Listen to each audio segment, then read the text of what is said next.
Welcome to the Marvel Alliance podcast, where we cover anything and everything to do with the Marvel Universe. From the comics, TV, and movies, we go from Earth 616 to the Mojoverse to the TVA in order to bring the Marvel Universe right to you. I'm the man without fear, Chris. I'm the nerd with the mouth, David. Alliance A Assemble. symbol. Volume 287. We were off last week. We're back this week with a fun little kind of main story, kind of a spin-on from a couple of weeks ago. And Sony is trying to make a comeback.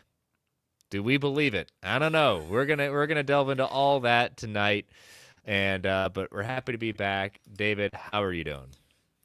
I am here. It's been a busy week. I have spent some time with family. I was out for bereavement, and then today's first day back to work. So I'm hitting the ground running on getting readjusted to life and my normal routine again.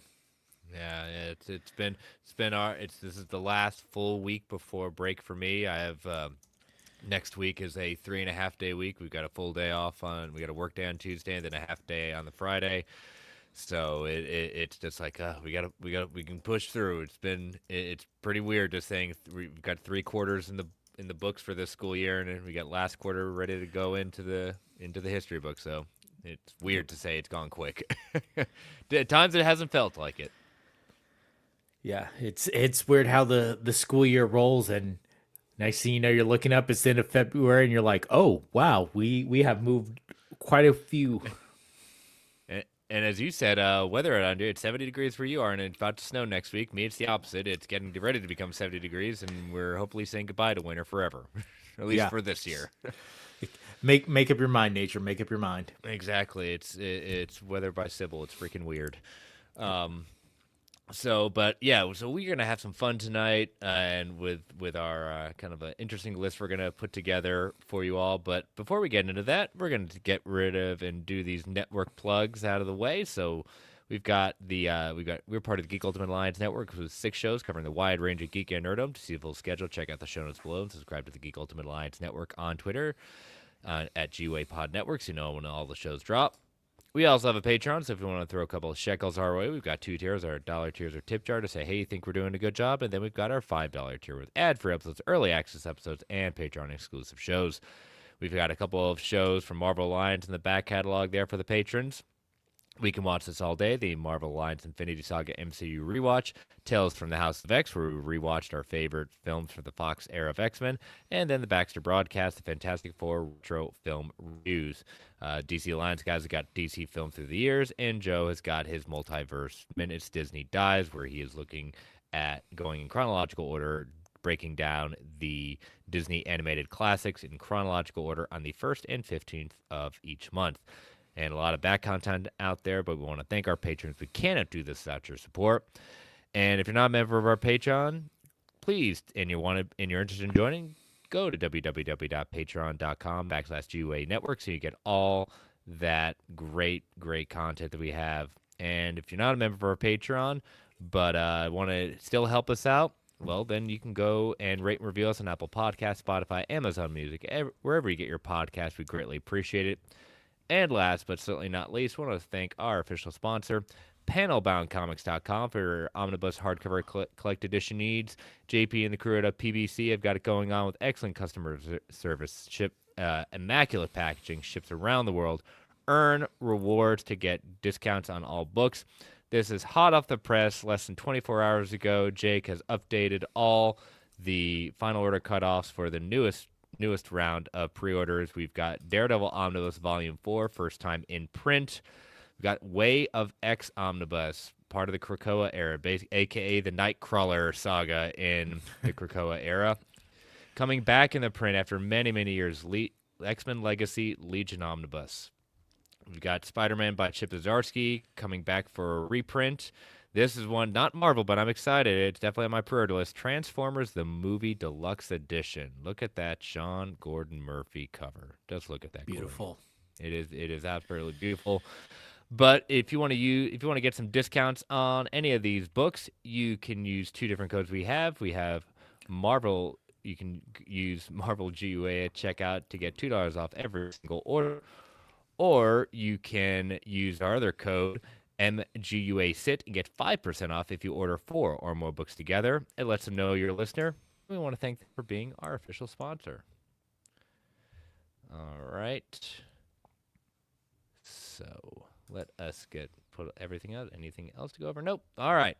So main topic before we get into Sony trying to come back from the dead with their Spider-Man universe. That's going to be more of a what things that weren't on my bingo card for news stories for this year. But we decided, and this is kind of spun out on when Travis did his. A few weeks back we did our must-see projects in total for the MCU before Doomsday. Well, Travis did his the day before we did it on Marvel Alliance on his Travis Told You, and one of his listeners live asked him what are his must-see projects from the Multiverse Saga, so confining it even closer. And Travis had to spitball it didn't have any time to really think, but like kind of looked through the list and gave his thoughts. So I thought, hey, let's confine this to do the same thing. What are our 10 must projects from the Multiverse Saga before you see Avengers Doomsday from Phase 4, 5, and what has become the little that has become Phase 6. So what we're going to do is I've put this in our show notes, and we're going to come up with our agreed list. We're going to go through what we're going to do first, David, is we're going to go through Phase 4, 5, and 6 and just first eliminate projects as we go through. So I'm going to, as I go through the list, we're just going to say, we're going to see exactly if we want to keep it, and we'll see what we can quickly whittle down by just eliminating things that we know, no, it's not making our cut. It's not even worth a conversation. And it's not because, it will be very clear, I think David and I have gone on record that there may be a few that are just like, yeah, this was never a good thing. This is, no. But mostly we have found good in pretty much most of these projects. It's just, it's not one that you're going to have to see, Yeah. Spoiler alert. I Am Groot season 1 is not going to make the cut. I'm sorry if that's the highest of your Marvel ranking, but it's not for this list. It's not going to make the cut. Yeah, there's going to be some interesting ones, and some of them, if you've listened to this show since the beginning, you know our feelings. But again, with the exception of a few, most of these we have on some rankings. But again, we're trying to figure out if you want to go back and rewatch, or you just say I want to see what exactly. We're gonna see exactly what do you need to watch before Doomsday. What are the must-sees? So, I think we're gonna keep, and as we go deeper into this, we'll probably do more in depth. But as we go through this, we're just gonna do quick hits, focusing on. I think we're keeping WandaVision, right? Yes. So we're starting with Phase 4. Falcon and Winter Soldier. I'm a maybe. I think that's a hit or miss, maybe. Yeah, that's a maybe. Loki season 1. I think that's a definite. That is a yes. I'm coming up on possibly our first cut, Black Widow. That's a bye-bye. Okay. Again, nothing for quality. It is more of just like must see at that point. Yeah. So let me see if I can find a strike through. So we're gonna eliminate that. All right. What if season 1? Maybe. It's maybe. Okay. All right. We'll leave it right now. Shang-Chi and the Legend of the Ten Rings. I personally think that one can be struck out as much as I absolutely adore that movie. I just watched it again last week, but I think that for this it can be struck out. I'm gonna pull a maybe on it. I'm gonna say we're gonna do a maybe on this for one. So we're not agreed on this. We'll come back to it as we start whittling down the list. I think this is the next one we can agree upon. Eternals. Bye. Hawkeye. I think Hawkeye can get, for this list, Hawkeye can get cut. Yep. Fun show. Highly recommend seeing it, but it is not a must watch. Spider-Man No Way Home. I think we can cut that. No, I'm just kidding. Of course, I think we're I'm wearing the Three Peters on the shirt. I think we can cut that. Should have gotten that a little longer. Yeah. That one right now is definitely in the maybe list. Yep. Moon Knight. I think Moon Knight can get cut. As much as I liked Oscar Isaacs in this, I don't see where it fits. Yep. and just seeing exactly. I want to see the character come back, but it is not something I say is must see for this. Yep. Doctor Strange and the Multiverse of Madness. Yeah, we're dealing with the Multiverse Saga. Let's just get rid of the Well, Multiverse of Madness. Who needs it at that point? I mean, come on. Just a bunch of a movie just full of cameos. Who wants it? Who needs it? I mean, it's not like they're going to do that again. Oh, I'm sorry. They are. yeah, I see nothing about this that can contribute to a multiversal saga and what can be happening coming up next. But no, in all sincerity, this one is probably a put a pin in it stays. Yeah. That's all right. I have neglected the chat. I see Bears Layers in there. Hello, guys. Just finished up the homework. That went quick. Holy smokes. Yeah, and we get another one in the chat talking about what's going on with Warner Brothers and Paramount. Yeah, we'll just have to keep our opinions to ourselves right now. We're not happy. So to Yeah, say that. it's All right, Miss Marvel. I enjoy it, but I love Amon Vellani, but I don't think it's necessary for this one.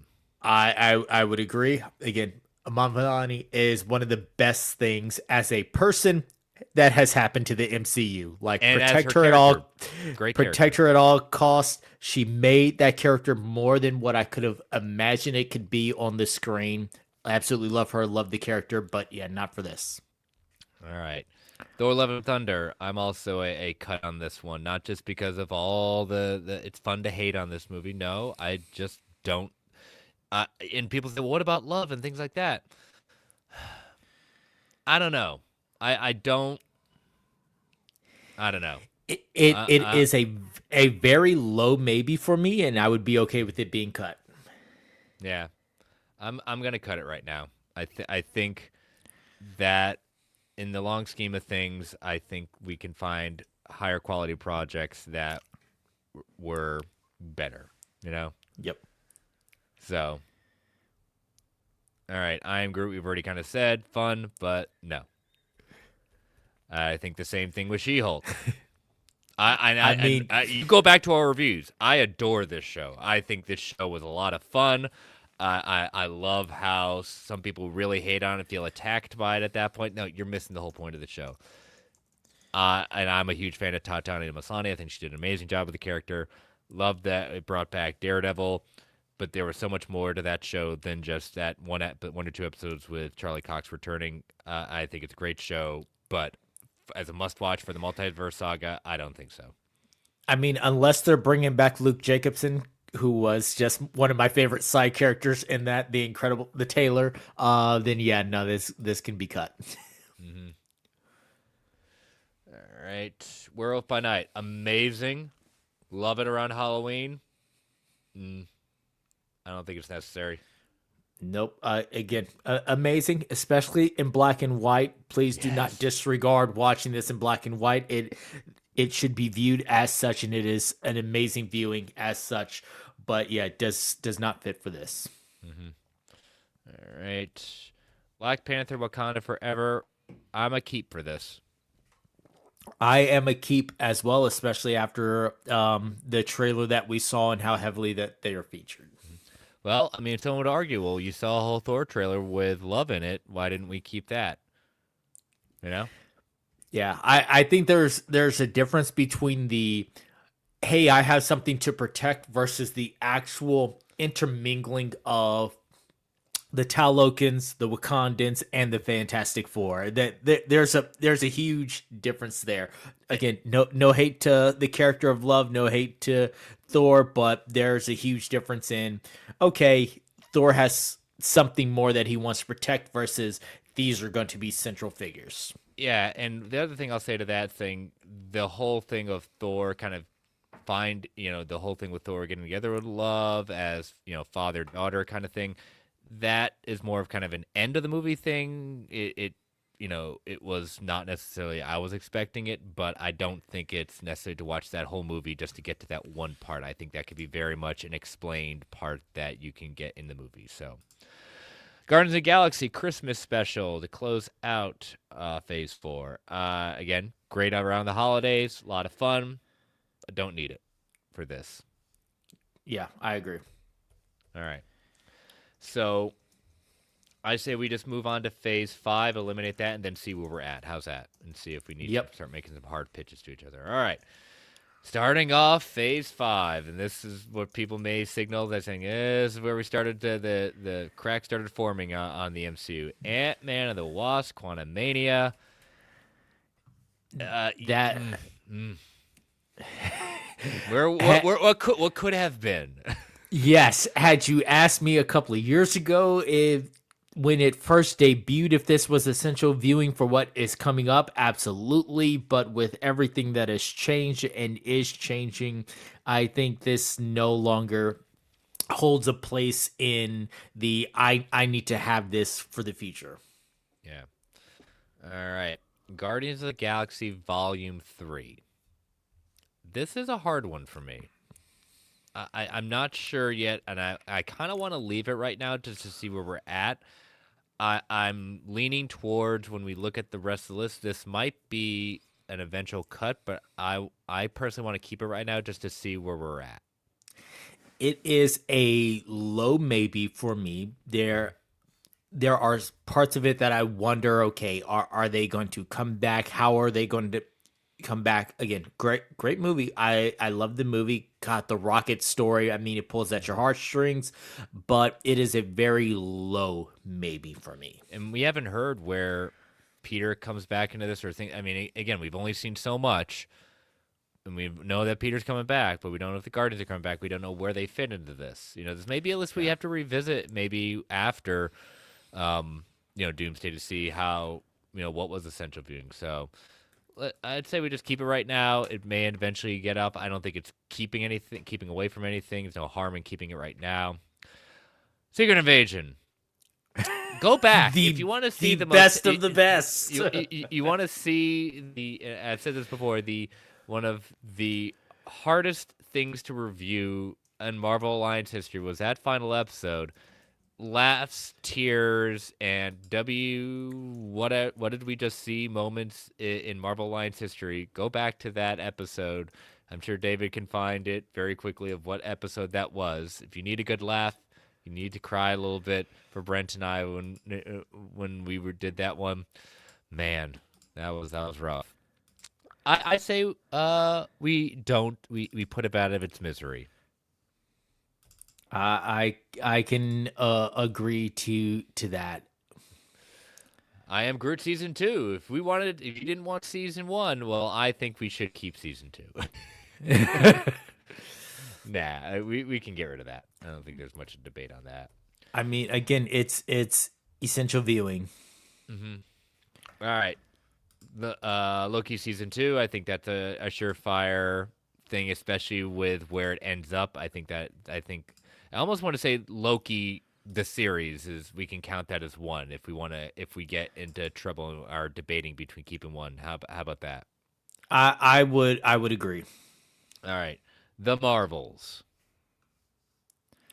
That's an interesting one, because I think that also gets into a Thor Love and Thunder territory. As do we take what happens towards the end of the movie as essential viewing?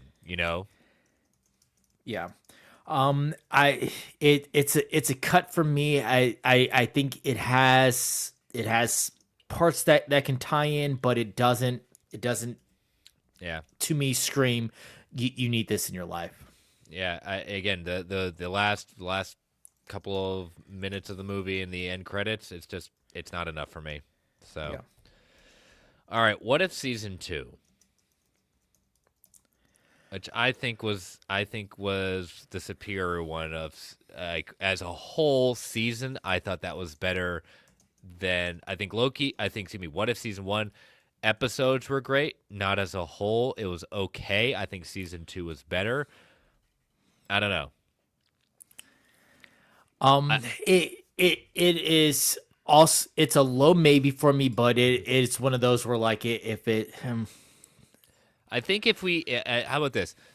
I think at the end, just having one season is enough for this list. And if I were to pick a season, I'd pick season 1. Even despite what I said, I think season 2 as a whole is better put together.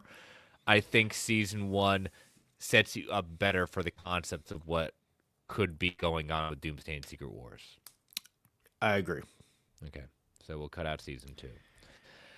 Echo, I think that's a cut. That's definitely a cut. Deadpool and Wolverine, I think that's a keep right now. That is a keep, and that will be around till it's 90. Agatha All Along. I'm sorry, Catherine Hahn, as amazing as you are, I think this is a cut. Yeah, very surprised how much I did enjoy this. I wasn't going in with, I don't know who asked for this. I was more curious to see how well they did, and they did a good job with it. But yeah, I think it's missing a few elements to kind of keep it around. I agree, Agatha. I'm out. I think What If season 3 is out because that definitely was the low level of that series. Your Friendly Neighborhood Spider-Man, X-Men 97. I forgot to put X-Men 97 on here. I think either one of those I don't think are necessary for I'd it right agree. now. I think X-Men 97 just is the X-Men concept, but I don't think you need to watch X-Men 97 just to be part of Doomsday, you know? Yeah. Captain America Brave New World. This is one that I am a maybe on because I feel like going into the next stage of the Avengers, the actual Avengers, plus seeing where Cap and seeing where Falcon, who are going to be in these next movies, how they got to where they are, does to me scream, all right, you need to see this. And this is one of those, unlike previous ones where like, it's an amazing movie, but it doesn't fit here. This is a mediocre movie, but does play into essential viewing. Yeah, I think despite I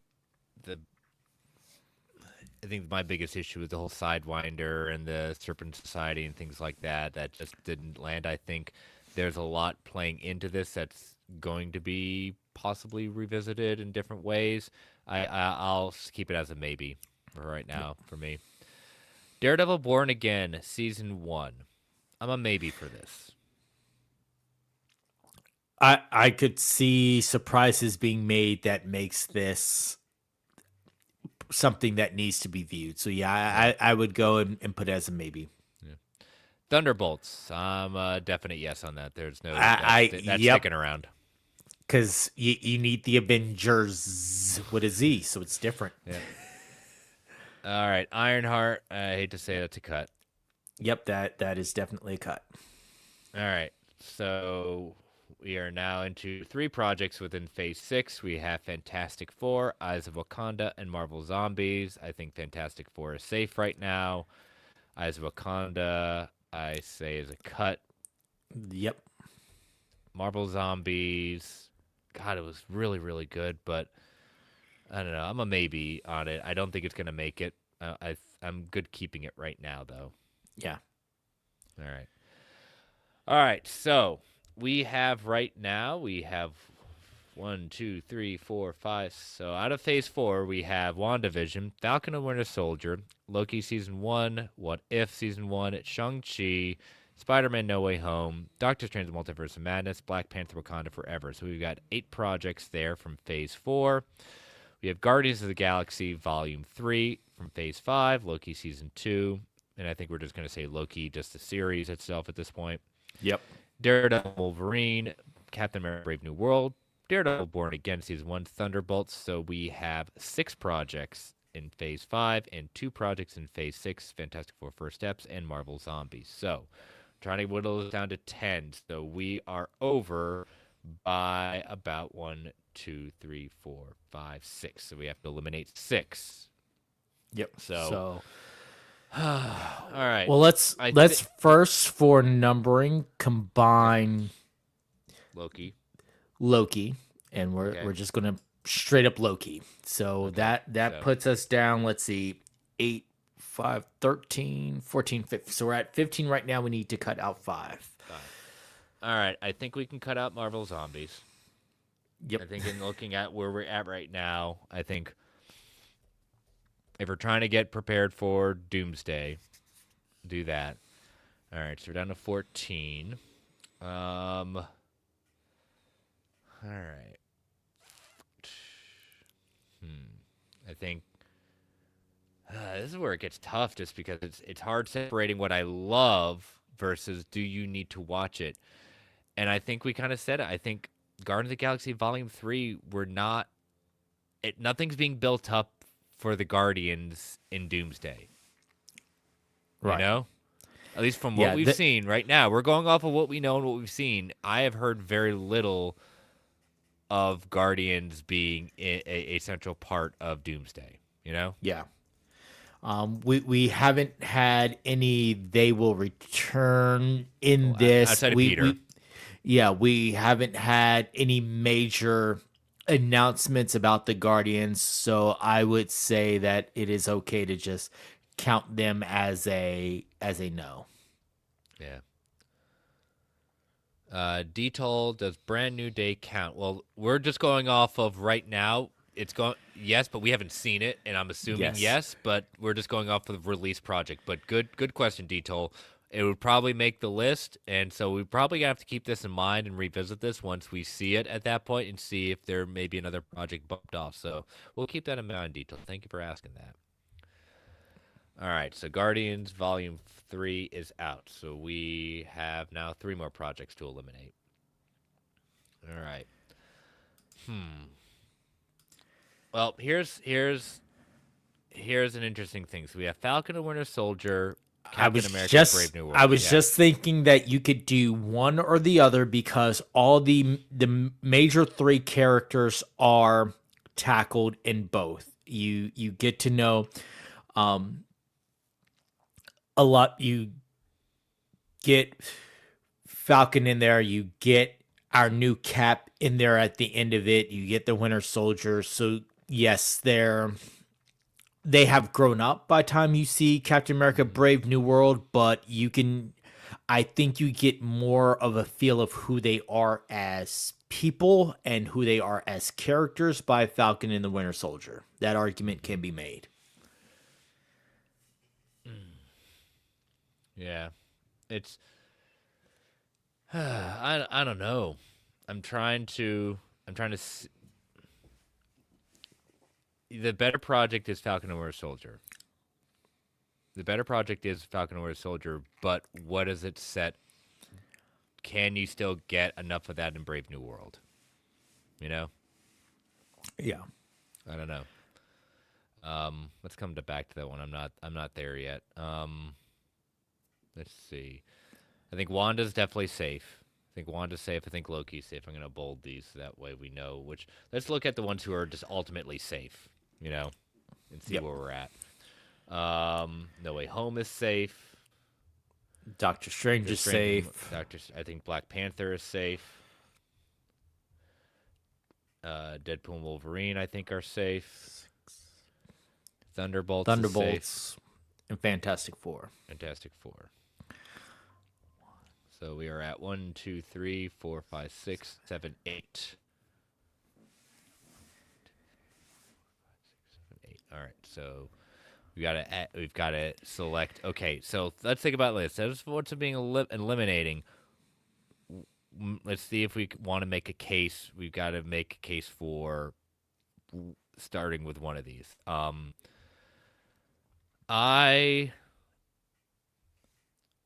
Even though it pains me to say it, if we're gonna say like I don't know where it fits right now. Daredevil Born Again, I don't know if it's necessary yet. You know? I'd agree. We've got season 2 coming out in March, and we don't know what the fallout of that's going to be, how well this fits. But right now, it's a wishful thought, not a guarantee. So I think that is a case against it. Yeah. So that could be on the chopping block. I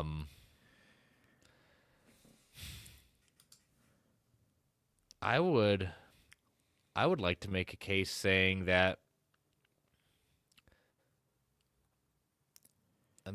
Shang-Chi I have a tough time with, because I can see arguments on both sides. You know. Yes.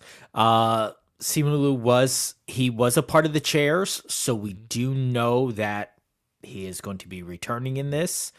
Um, again, going back to our case against Daredevil, I mean that wasn't a part of the chairs where Shang-Chi was a part of the chair, so it's guaranteed we are getting this character again. Yeah.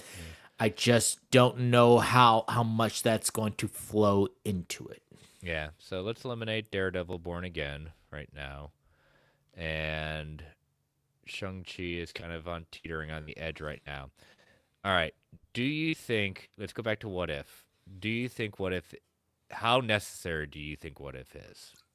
You know, could you figure out what's going on without it right now? I think you can. I think that you can figure out what's going based upon what we have right now, just off of the 8 that we have bolded Yep. right now. I think that you can figure out what's going on without What If. Okay, so there's What If is gone now. And so what we have left to be debated is Falcon and Winter Soldier, Shang-Chi, Legend of Ten Rings, and Brave New World. Only one of them can stay. Which one has the strongest case to stay? Well, let's see. We have 8 bold right now, so we need to pick 2 Oh, two. out Sorry, of the I can't. 2 I out can't of the count. I can't 3. count. So I think it's more so between Falcon and the Winter Soldier and Captain America, which one is less needed. You know, you get a lot of, like I said, you get amazing character development. We've been over this because it made my list of projects you just have to see where the MCU is. You know, you get the acceptance of Sam taking on the mantle, doing what he needs to do at that point. Yes, you get a lot of growth, but I hate to say it, I think Captain America Brave New World sets up the world that we're in right then at that point. You get more of Torres as the Falcon. You get them Well, talking. that's not huge for me, but you're not wrong. But you get talk of setting up a new Avengers with this group of people. So it does lead more towards if you're going to have a new version of that. And as Bearsler put in the chat, it also has the mentions of adamantium. Yeah. I think that one, you know, again, it pains me just because I am a huge proponent of Falcon and Winter Soldier, as I know you are, David, but I think that one is gonna have to go. Yep. So, And then I yeah, think so- that puts us at 10. all right. So, why don't you let's review our list at this point. So go on and tell what the listeners here. David will read off exactly what our 10, according to both of us, what our 10 choices are. All right, starting with phase 4, we've got WandaVision, Loki, and this includes both seasons of Loki. We're grouping it together. So Loki, Shang-Chi and the Legend of the Ten Rings, Spider-Man No Way Home, Doctor Strange and the Multiverse of Madness, Black Panther Wakanda Forever, Deadpool and Wolverine starting in phase 5, Captain America Brave New World, Thunderbolts asterisk, and then in phase 6, Fantastic Four First Steps.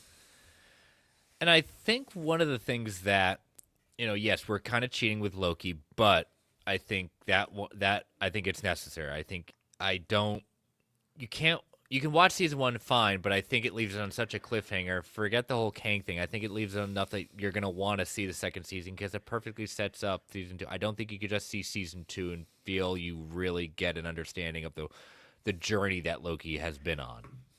So yes, we kind of like 10 we'll put 10 with an asterisk as well. Yes.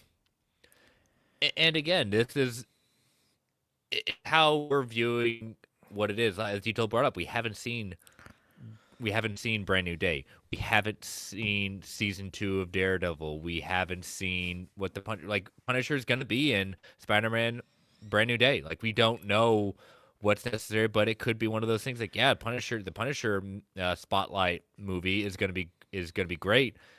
But can you get enough of where the character is in Spider-Man: Brand New Day? Someone's gonna say, we've been hearing rumors he's gonna be a little bit different because it's a PG-13 movie.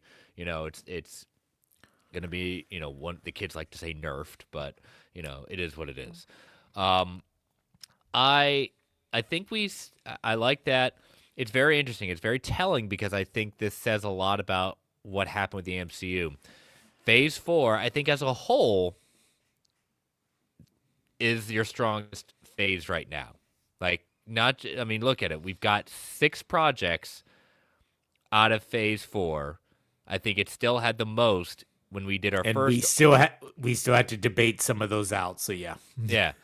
And with phase 5, it was severely eliminated, a lot of them very quickly, and all 3 of them are the later films in the phase, And look at it. You got Deadpool and Wolverine. That is basically it's a sequel in nostalgia.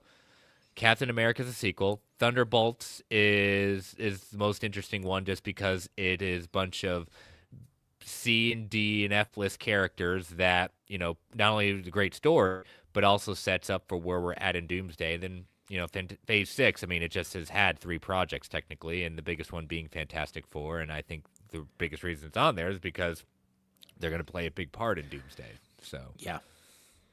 but all right. Well, I think that was, it was, I was very curious to see because I mean, I think we both, when we saw this, is okay. We knew which ones were like must. I think a couple of them that surprised me on here, Shang-Chi surprised me a bit. Brave New World definitely surprised me. I think those are the 2 that surprised me. Any of them surprised you that made the list?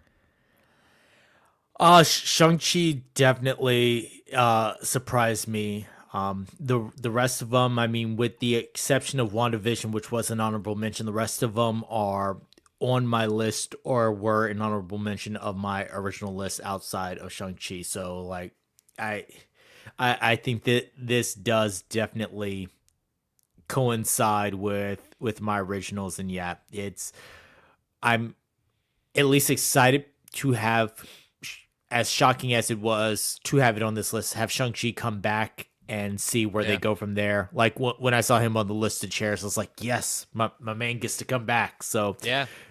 that does make me happy. And again, some of these were tough. Daredevil coming off the list. That was tough to strike out. Guardians Volume 3, tough to get it. Great film, but we have nothing to say that either one of those projects is going to be necessary viewing to get for Doomsday, Yeah. And some people might argue some of ours, some of these choices at this point. I mean, some of them didn't make our list for must-sees. Fantastic Four didn't make my list for must-sees just because I could say, well, I mean, if I had to pick looking at the entirety of where we are in the MCU, I still stand by. I don't think it's necessary viewing before Doomsday if you're looking at the whole MCU. But this one I thought was interesting to try just because it was the Multiverse Saga. Very telling. Yeah. Phase 4, higher quality projects. Phase 5, very diminishing returns until the very end. And Phase 6 just hasn't had enough time. And I think it's going to be the smallest one because of, how quickly it's going to wrap up by the end of next year. Yeah. Phase 6 is going to be the smallest, but that is purposeful. They were very intentful with that. Like, look, we're going to release these projects with this end goal in mind. We're not going to oversaturate it. Here you go. I think that's going to be fascinating just because we only know about Secret Wars. We know nothing else about next year. That's going to be very interesting to see because what does Marvel go that hasn't announced? What are they going to put out besides Secret Wars? I do not think they're just going to wait and just do Secret Wars. I think that would be amazingly brave for them. Do they have to do anything? I don't think they have to do anything, but I'd be very shocked if they just hold their hat on Secret Wars and not do anything before it. I think that would be very surprising to me. I could see a case for it, but I don't buy it because we haven't had anything like that, Yeah. Yeah, So. it's going to be very. I'm looking forward to Secret Wars. but I feel like they are purposely being quiet. If there is some stuff that they're planning between that, they're purposely being quiet because of what is going to spin out of Doomsday. Yep. So, all right. Well, feel free to let us know what you think about that. Send in those questions for us when we come back at that point. But we're going to take our first ad break before we look at Sony. Sony trying to come back from the dead. All right, listeners, we're going to take our first ad break. So these ads help keep the lights on the Geek Ultimate Alliance Network. We don't get to choose what ads come on. It could be a bit loud, so give it a 3 count before they come on. 3, 2, 1. We'll be right back. And we are back. All right, David. First news story for Sony. Broke at the end of last week, I believe. Venom animated movie in the works. So this is coming from The Hollywood Reporter. The studio behind the Marvel anti-hero movies is developing its first animated movie based on the character.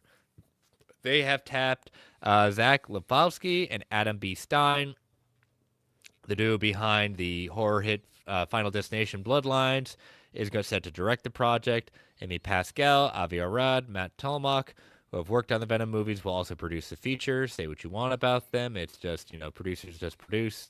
Tom Hardy, who starred in as the titular character of Eddie Brock Venom, is also going to be attached to the project as well as a producer.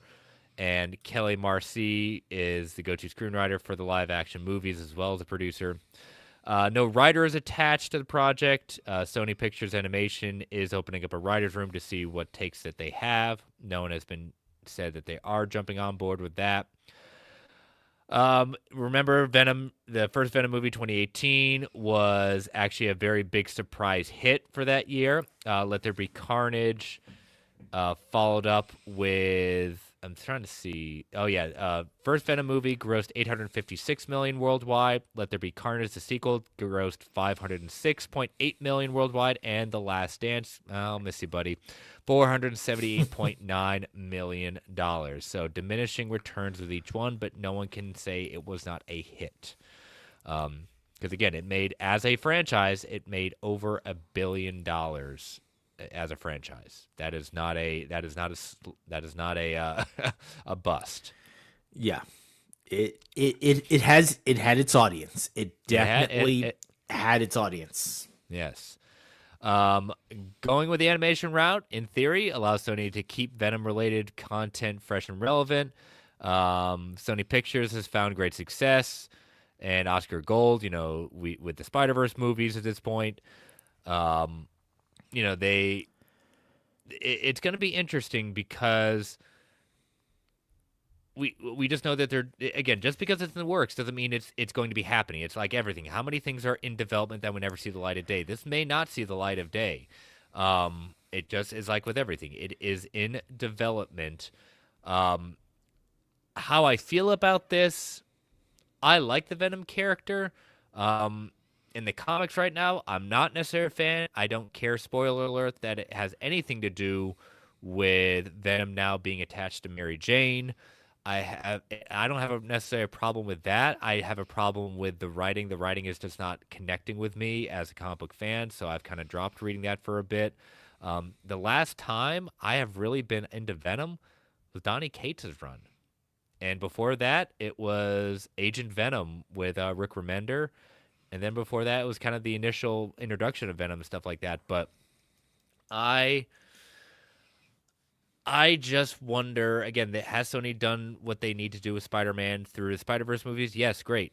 What kind of animation style with it? I could go with the Spider-Verse animation style. I could do so. I mean, the animation, I am very open to see what kind of styles they want to do with animation. I even heard on, I think they were talking about a Phase Hero today when I was listening to it, even an anime kind of style look at Venom doing with, anime is very big into kind of also using kind of the monster kind of feel and things like that. So I could see and be open to the idea. I'm not a huge fan of anime.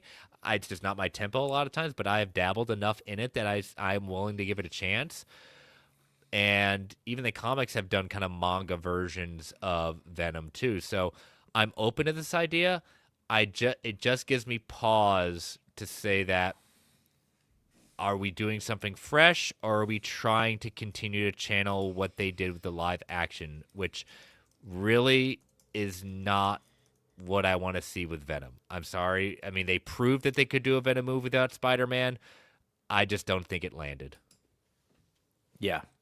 Um, I could see them going when it comes to animation. I am an anime fan. I am a huge anime nerd. I mean, there is a One Piece flag behind me right there. There's Goku and some other characters over there. Like if you guys could see what is going on around me, I am definitely an anime fan. I could see a situation where instead of a full on movie, they could maybe do a anthology type series like how they did DC did with Gotham Knight, or there's been some Star Wars did recently where you just have different tellings and different animation styles to get various Venom stories told. I think that would be cool.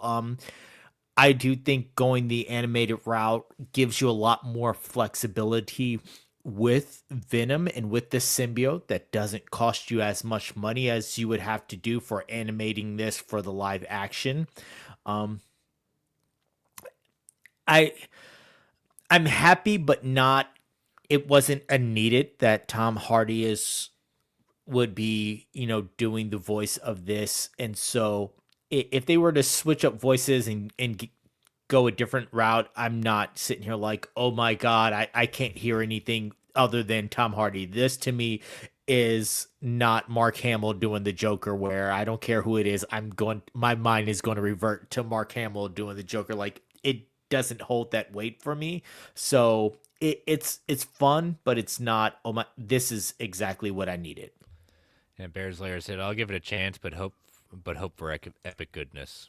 And that's all we'll see. We'll just have to wait and see if this even comes true. So, all right, our final story tonight, continuing on with Sony. Sony to reboot the Spider-Man universe with quote-unquote new people after several box office flops. So, Sony Pictures chairman and CEO Tom Rothman confirms that the studio is planning a fresh reboot to the Spider-Man extended universe after the franchise string of box office disappointments, aside from the trio of Venom films, which did perform well, as we just went over. Rothman was asked by Matt Belloni on the Town podcast, "Where are we in the Spider-Man franchise? Not the animated Spider-Verse. Is the larger Spider-Verse dead?" Rothman replied, "No." He was asked, "Are you going to go back to those at some point?" Rothman confirmed, "Yes." But it'll be a fresh reboot. Yes. New people? Yes and yes. The executive added that scarcity has value. You've got to make the audience miss you. You've just got to make the audience actually care about what you're putting out, and you have to put out necessarily things that they want to see. I understand what they were trying to do with trying to put out these kind of anti-heroes and things like that, but they just weren't good, and the executive pointed out that the film made $1.9 billion globally, so they're talking about No Way Home at that point. And initially, the report Spider-Man No Way Home was banned in China due to the film's climax taking place at Statue of Liberty, 1.99 globally, which still, he says, ticks him off to have to say that you didn't make two. It didn't get China, and because I know what it would have done it. They're not wrong. Needless to say, Rothman did not change the film. Might have been impossible to given the sheer amount of screen time that iconic landmark takes place. So, reportedly courted China heavily for Spider-Man No Way Home, even releasing a Chinese poster, but never happened. Rothman was also asked about his relationship with Marvel boss Kevin Feige, and he said, "There are two people about whom I would say this, and maybe more if I think about it. You never bet against James Cameron, and never bet against Kevin Feige." So live action Spider-Man. So let's go over this real quick before we give we kind of opine about this. They launched with Venom. We've already talked about the Venom franchise was a hit.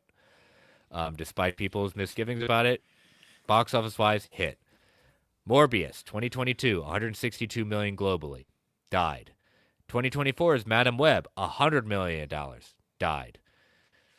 2024's Kraven the Hunter, $60 million globally against an estimated production of more than $100 million. Those projects bid it and bid it hard. Yeah, and if you do the math on this, Morbius, Madam Web, and Craven together made less than the worst Venom movie. Yep. And so, yeah, it's just, I like what he says. You never bet against Kevin Feige. I think the relationship with Marvel Studios and Sony is Sony realizes that they're going to have to lean more into working closer with Marvel to develop some ideas and to take some better direction and kind of say that, hey, maybe we should take some direction with them and create a different kind of partnership. People saying, oh, they should just do Miles as in live action.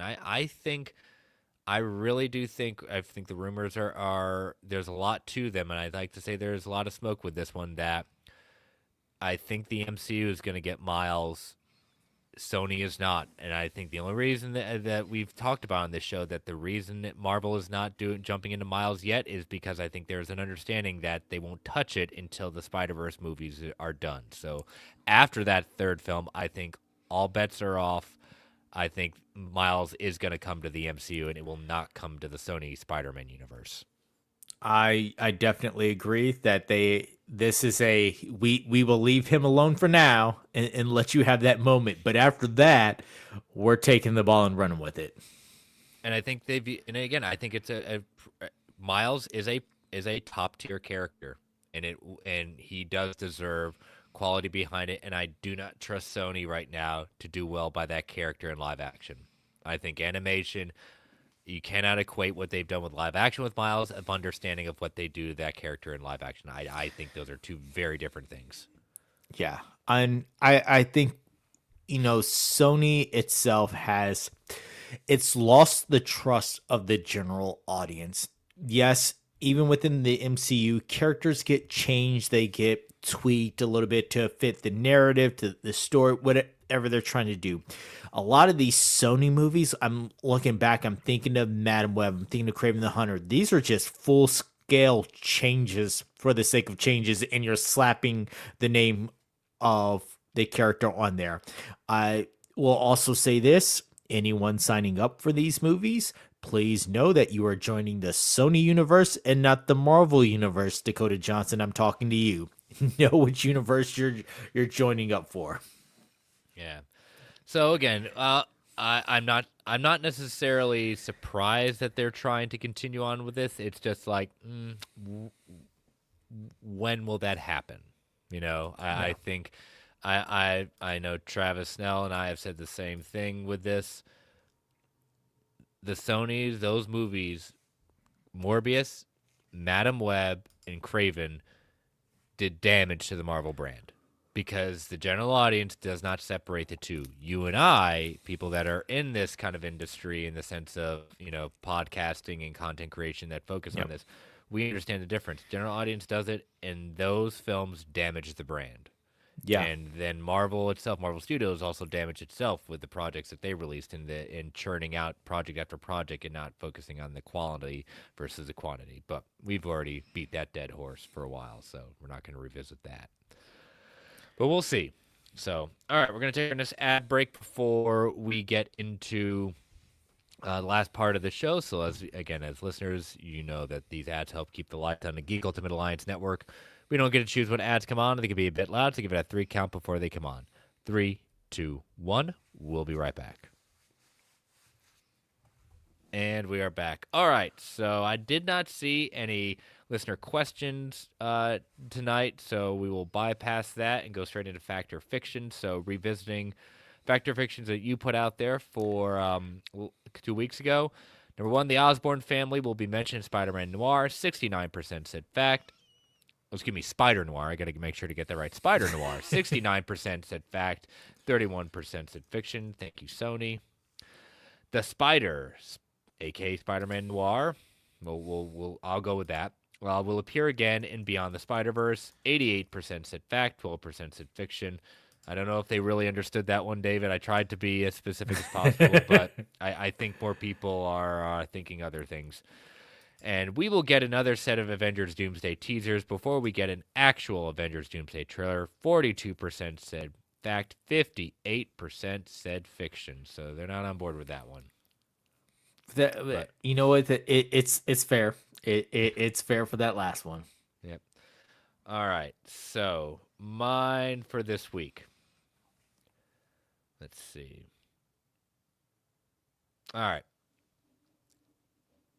Number one. We got two brand new day ones, one Doomsday one. This might be this might be a little spoilery. I've seen enough going around, but it also I think there's some precedent for it. Spider-Man Brand New Day. I think Tombstone's we know Tombstone's the bad guy in this one, but I think there's a lot of things pointing to where he's going to be using something to help, using an organization to help him out. And I think that organization is going to be the Hand, which also has Daredevil connections too. I don't think the Hand is going to be in Daredevil season 2. I do think we're going to be bringing the Hand into this, and it would be very cool to see the Hand find this way to some full play, with Shang-Chi and things like that. I think it is a very cool. I think there's a lot of precedent for the Hand in New York. Shadowlands, say what you want about the miniseries itself. I think the Hand itself has that precedent to be used to, by a new kingpin, as it were. And I think Tombstone is going to be the person to do it. I've heard enough there, but I definitely think that there's some smoke in there. What do you think?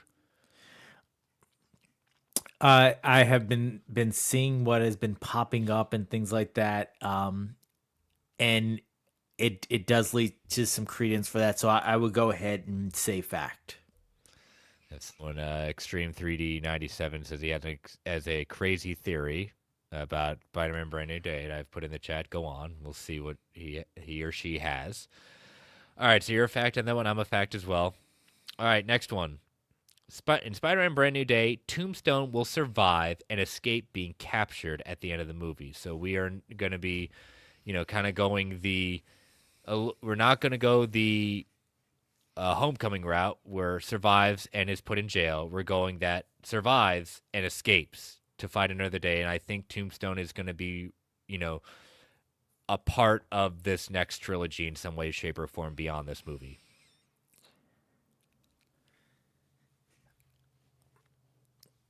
I am going to go fact on that. I'm a little. It's 50-50 because without knowing where, if and what this will spin off into when it comes to Doomsday, and if they want to put a tidy little bow on this before going off on their next route, I can see if they're wanting to put a tidy little bow on it, then yes, he's going to get locked up. Boom, bam, that's the end of it. But I could also see them leaving that shadow of future properties just in case this Sony reboot fails, to still fall back on the well. So I'm gonna go fact. Yeah, I'm gonna go fact just because I think the character itself, I have grown to appreciate the character. I think they have done a really good job in the comics rebuilding my kind of interest in Tombstone. I think the potential for Tombstone and Friendly Neighborhood Spider-Man has done very well. I think, who they got as portraying Tombstone is perfect casting in that thing. I think he is a great actor. I'm looking forward to I hope my faith is going to be I don't worry about my faith not being put in bad hands. I think Tombstone is going to be a great character for this one. And I think there's going to be I think this is not just as just himself. I think that's going to be putting Peter in a very interesting position to face down a villain like this. So yeah, if we can't have Kingpin in this, I think Tombstone is a very good substitute for a boss. So, but all right. So Extreme is saying, so what if at the end of Spider-Man, Spider-Man dies, and the post-credit scene shows the Venom symbiote coming to Spider-Man's grave, bringing him back alive for Secret Wars, just like the comic book cover, and explains why he isn't in Doomsday. Interesting. I mean, I did have a factor fiction that said that the symbiote is going to come back in some way, shape, or form in Brand New Day. So that could be that would be, you know, comic precedent for bringing back to life. Yeah, there's some debate about that, but it would be it's an interesting idea. That's an interesting factor fiction for that one. I I like the creativeness. I don't think I'd be very surprised if they want to go that route. I don't think they want to kill Tom Holland necessarily in that way. But That's where I stand on yeah, that is everything other than the killing Tom Holland and then saving the revival, quote unquote, for a post credit scene just doesn't seem like how they would want to handle that character. It's a great it's premise yeah. and I love it, but I just don't know if Sony would go that whole killing one of your biggest stars and Even though then yes, you post bring credit back, scenes. we get it, but I think it's too much. No offense to your show side, I think it's a gimmick that just I think it'll lead to an eye roll and a groan versus because again it screams a little bit like Infinity at the end of Infinity War with the snapping. It's like that we just got introduced to Peter Parker. We just got introduced to Black Panther. I was like I'm too much involved in this, even in general. It's like, did they really die? No, if you're thinking they really died, no, that's Yeah. I don't see it, but I really do like it. That'd be really interesting if they did try it though. So I do like the creativity on that one. It is a Yeah. crazy theory. You're not wrong. It's a good theory. It's a good storyline. I just don't Yeah. think that it's what they would do for the big screen. Yeah. All right, my last one. In Avengers Doomsday, the X-Men have successfully overcome a number of incursions already, but with heavy losses each time. And we see them in Doomsday, they're down to their bare minimum of the woods. I mean, that's why they look so run down and ragged. That's why the mansion looks decimated. That's why, it's like Magneto is saying what he's saying. Like where are we at? This is who we have left. The bear that we have suffered so many losses. We're down to us few. I'm a go factual on that. I could see this being a rugged. We've been through some things. We've seen some things. Like we are coming here to tell you what's going to happen because we've lived through this shit already. Like it's decimated our team. It's decimated our numbers. We are not who we were because we didn't take this seriously. Yeah. So, and I'm a fact as well. I think I think it would explain why they're looking so run down as they are. Yeah. So, but all right, I will post those on Sunday afternoon, so let your voices be heard with that. And as always, to close out our show, let's head into Comic Book Club. We are continuing looking at Age of Ultron. We are looking at issue number 2. So we kind of got introduced to the world itself. Saw some rescues of Spider-Man, Hawkeye leading the rescue. So now we kind of flash to San Francisco. And I always find it interesting when we get comic issues that start with like no words, nothing, just actions and just, it kind of sets the scene. And we get introduced to this cloaked woman going down and kind of searching around, and she gets ambushed by some rando stranger and asking for, whatever they have. And it reveals to be Natasha. Natasha definitely has gotten some face damage in that one from gotten into a scuffle that she has a very bad scar on her face. Yeah, she's a little bit tore up, but she's still Natasha because she tells this guy with the gun like you're not serious. You're not a real man because if you were, you would have shot me already. You have no idea what you're doing with that gun, and still intimidating, still Black Widow. Yep, and she is basically quote unquote saved by a shot through the head, and it can't be Hawkeye because we're on the other coast. He's on the other coast, but she is up there, gives a signal in sign language saying, "I had it." He signs back saying, "Sure you did," and it is Moon Knight. Yeah. So she robs him. They're trying to get through the areas. Ultrons are killing civilians, and they end up meeting up at a bunker that supposedly is one of Nick Fury's off books black sites. And they're just kind of comparing notes, saying, "Well, are they ever going to find it?" Say, "Well, that's the thing about Nick Fury. Yeah, Ultron's in now electronics. Nick Fury dealt in pencil paper. It would never find it. He could go dark, and no one would ever know." Yeah. He said it. He never wrote it down, and if he didn't write it down, it doesn't exist. Exactly. So then we flash back to Central Park. Spider-Man's just kind of talking about how he got captured. I like the kind of like where we see exactly the beginnings of the end for him, and he said basically got beat over the head. They were gonna trade me in for the Ultrons. It's like, really? That was their whole plan? It kind of mitigates exactly what Spider-Man had to deal with, you know? Yeah. Yeah, I also like that Spider-Man was like, I woke up and the world was going to hell, and I thought that I just lost my shit. Like, as much bad stuff that happens to me, I figured eventually I'd have a psychotic break, and I thought this was it. Yep.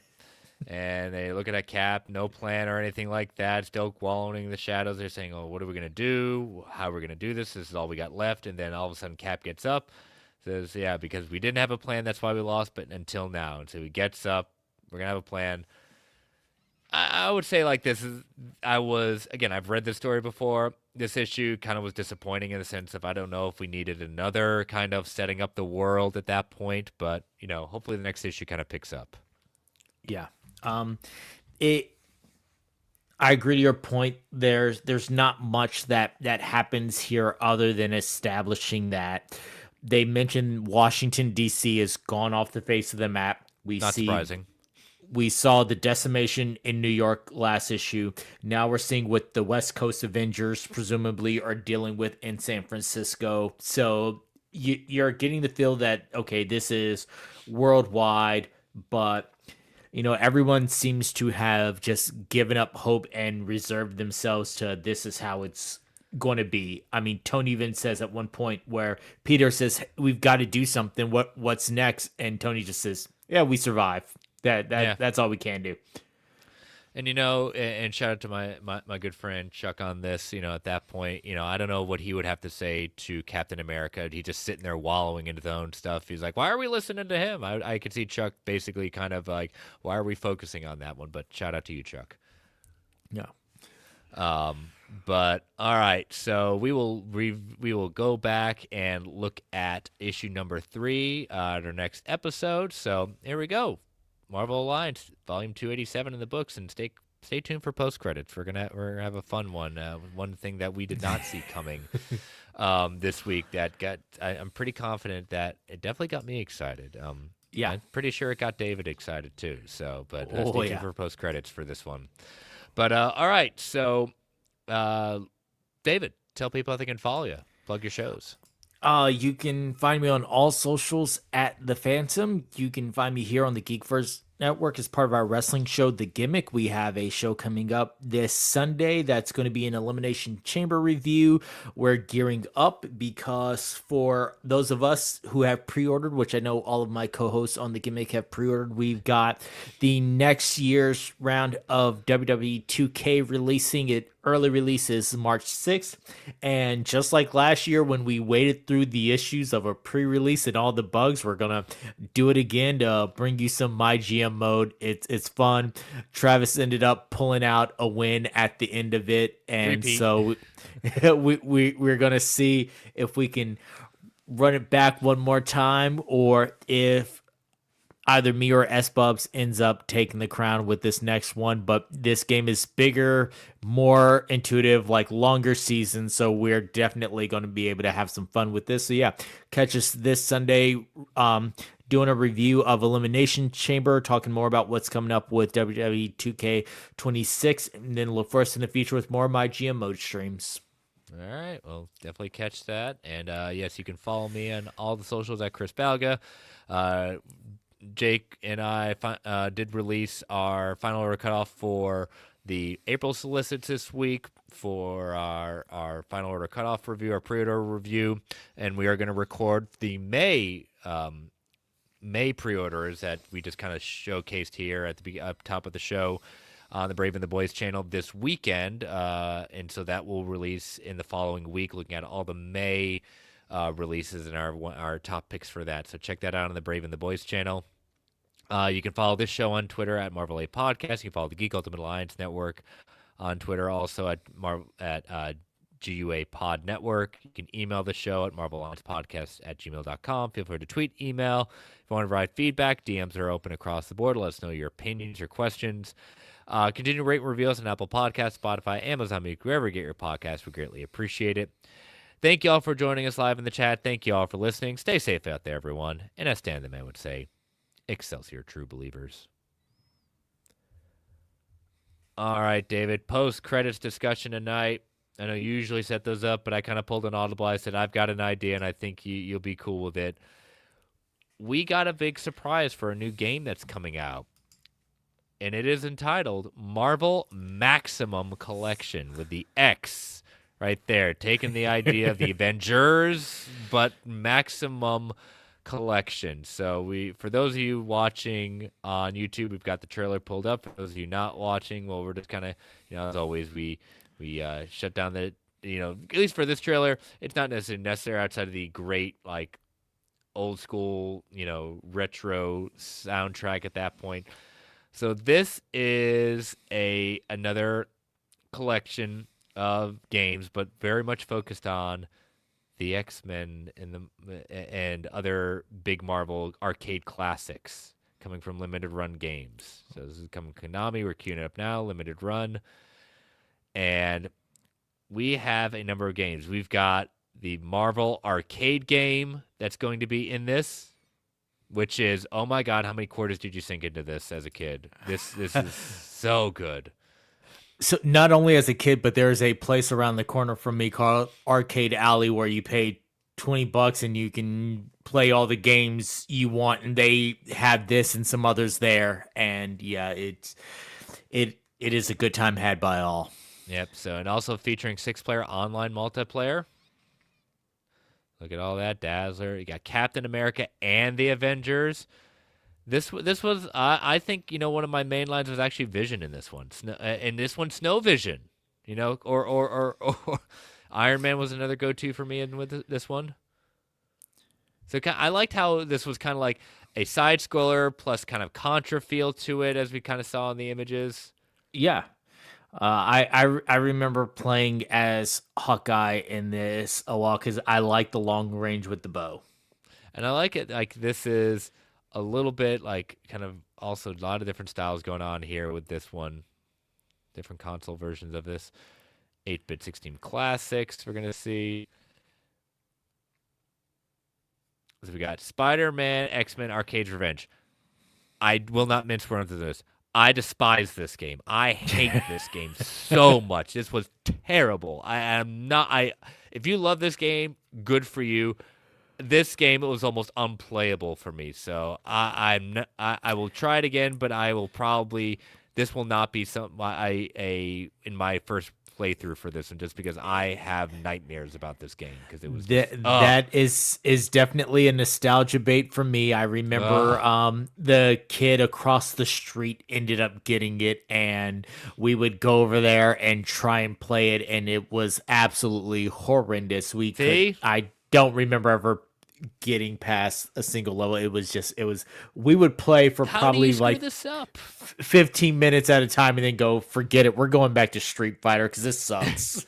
Yeah, it's Spider-Man, X-Men.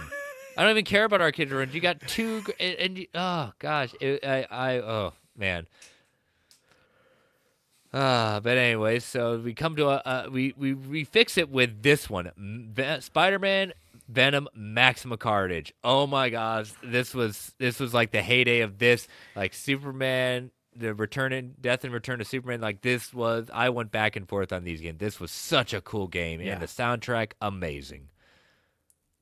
And then we got the follow up to it, Separation Anxiety, Spider-Man and Venom at the same. Oh goodness gracious, this is gonna be fun. Silver Surfer, I never did play this game. I mean, I'll be completely honest. So this will be a first time for me. I remember getting this from Blockbuster and attempting to play it, and then my brother took it over, and I never got to play it, and then it was time to return it back, and we never went back and picked it up again. Yeah, so you get a lot of the museum. These are great with these collections. I love the museum. Looking at the ads, all the different stores, stuff like that. I love that they include this with this. Um, but yeah, so no release date yet. Limited run games. Their big thing is like putting out collected editions, but like through their site, it's not something that not always do they put it wide release. I'd be very surprised if this is just through their site, but if it is, I'm a day one buy. I'm pre-ordering this. It's not even a question. I already know what I'm getting for it. I'm getting it for my Switch 2. Nothing else. I need that game portable. I need it to be with me. Yeah, and I thought about it when I first saw it. I was like, oh man, I have so many coupons and codes and stuff like that for Xbox, but man, just having that on my Switch 2, walking around with it, having it on that screen just will bring back all that nostalgia. And yeah, I need it portable. I need it to just grab and go and take on some of these levels. Yeah. So it says that featuring 13 common consoles games. So the games they featured there are basically the main games. I think there are about 6 games that are featured on here. But if you saw within the trailer, a lot of them went from the arcade look at slash console to like a Game Boy version or to a more of a 16-bit version at that point. So you're getting 13 games, but I think from what I'm gathering from this, it's also going to be kind of other console versions of that same game. Yes. So, but yeah, so no release date officially yet for it, but we'll keep an eye on it. And I know David and I will be, and some of our others in the chat in the Geek Ultimate Alliance Network and GeekVerse are going to be picking that up day one as well. Yeah, it's going to be a fun one. I'm excited. Yeah, I think it's great that they're putting these out there because there's a lot of love for this, despite the arcade's revenge. That's just terrible. That's nightmare fuel. So anyways, we will see you next time on Marvel Alliance. Again, have a great weekend. Stay safe out there, and we will be talking to you later. See ya.